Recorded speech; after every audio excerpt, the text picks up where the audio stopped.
Hey, how are you? Welcome back to the channel. My name is Drew, aka Booty Sweat, and today we're going to be continuing on with our custom variations for competitive play, and today we're going to be talking about Cassie Cage. So if you're interested in playing Cassie, if you are interested in learning a little more about her, whatever it is, then make sure you stick around, and yeah, let's get into it.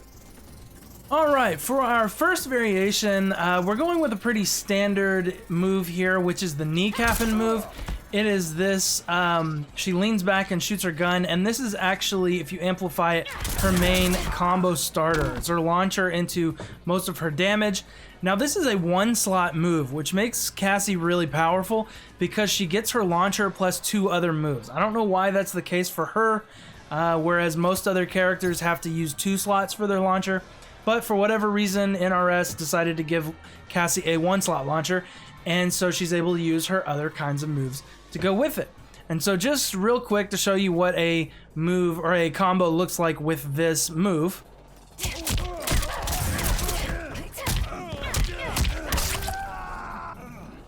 And you can see you actually end with the nut kick there, and that is a restand.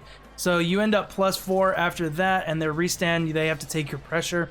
Cassie does have a couple of mix-ups, and so that's really good. She can mix up with her throws, all that kind of stuff.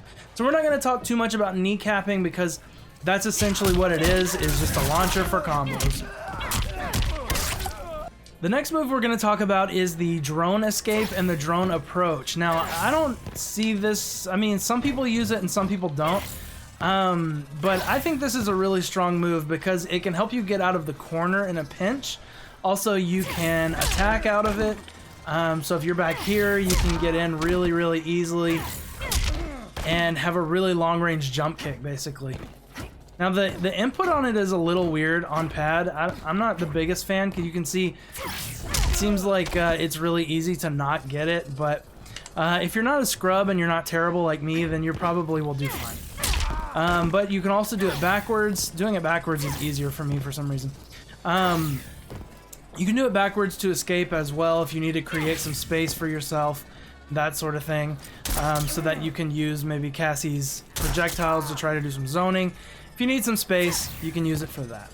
And the last move that we have on this variation is the Bitchin' Bubble. I hardly ever see people use this move, but I like it because it's a damage over time move, but look how big the area is. Like, you can do it from like a long range, and you see even just his hand and his foot in there, he's still taking that damage.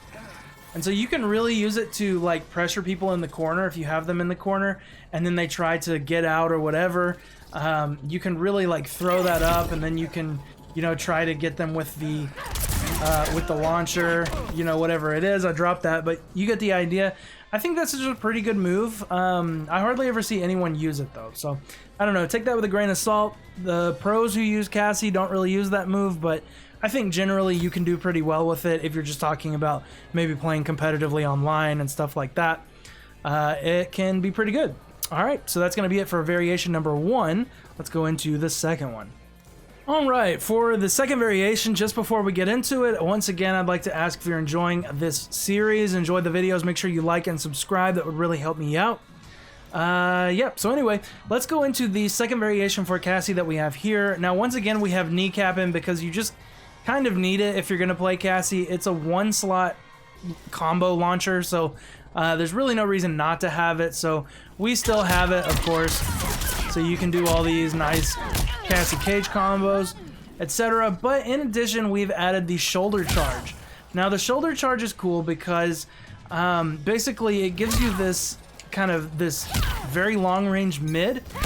But the cool thing about it is if they don't block it in time, say you're at like this distance and you decide to throw it out, now it is very, very unsafe on block, but if you amplify it and you manage to catch them and they didn't block it, you do get this nice crushing blow. So again, I have the easy crushing blows on just so I can show it to you, but you do get that nice crushing blow. And then of course you can also use it as a combo ender if you want to get a little more damage, and if you want to get some more corner carry. So you don't get the restand, so in most cases it's better to end with the kick, but if you're looking for corner carry or whatever else, you can use the shoulder charge as well as that combo ender.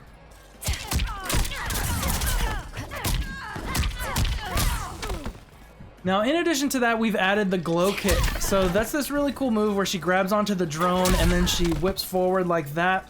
Now, this move has a lot of pushback and it has a lot of range, and it's only -8 on block. So really, practically, it's safe. The cool thing about this move is it's actually Cassie's armor breaker.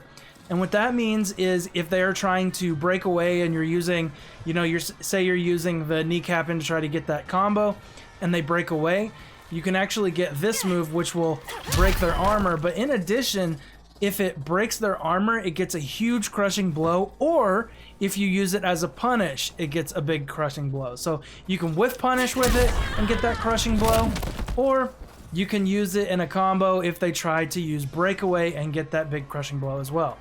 And of course the AI is going to be difficult and not cooperate with me and breaks away way too early for me to do it. Most people are not going to break away as soon as they see you use kneecapping. You're going to probably get them in the air at least. But you're going to get this nice damage, almost meterless. It's going to, I guess it uses 1 meter, but it's a lot of damage for 1 meter off of this crushing blow. If they do decide to break away, you're getting that kind of damage. So in addition to that, it's just a very it has a lot of utility as a move. Good range, pretty safe on block, all of that sort of thing. So it is very flawless blockable. However, a lot of people use this move, and so people who are used to the Cassie matchup are probably going to flawless block that if they see it. So just make sure you're not being too careless with it. But overall, this is a pretty good variation. I think this is probably the better of the two, but I think they're both pretty good, and Cassie overall is just a pretty good character, so you'll be fine using her no matter what you decide to do. Alright? Okay, well that's going to do it for Cassie. We'll see you in the next one. Have a good one. Be blessed.